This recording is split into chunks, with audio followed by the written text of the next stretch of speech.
Të pyesim pak, do na thuash pse je i dyti në Tiranë?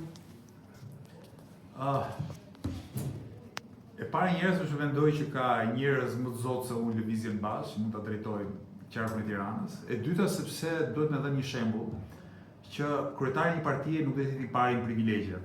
Duhet të jetë i pari sigurisht sakrifica në përkushtim, po jo në privilegje.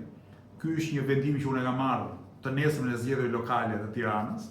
Atëherë kur të gjithë bënin llogari dhe thoshin e keni një deputet sigur në Tiranë, unë kam thënë ne do të luftojmë për shumë tepër deputet sa një në Tiranë, por gjithsesi ajo që nuk do të ndryshojë asnjëherë është që unë nuk do jem i pari në listën e kandidatëve për deputet të Tiranës. I pari do të jetë Redi Mushi, që është vërtet një zgjedhje shumë e mençur e aktivistëve të Lëvizjes Bashkë.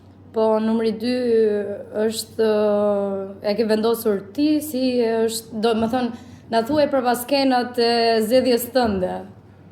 Okej. Si numri 2.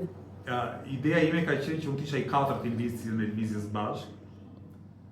Mirë po, këtë vendim nuk mund ta merrja unë, domethënë, nëse unë mora vendimin që të mos jemi pari, do ishte vërtet e egzageruar në kushtet ku shumë nga aktivistët e Lëvizjes Bashkë ishin vërtet të inatosur me mua pse e kisha marrë këtë vendim pa u konsultuar me ta. Propozimi im ishte që unë të isha i katërti në listën e Lëvizjes Bashkë, u vendos me shumicë dërmuese votash që unë të isha i dyti, kështu që do e mbaj këtë përgjegjësi, këtë ta quaj, edhe do eci përpara, kjo ka rëndësi.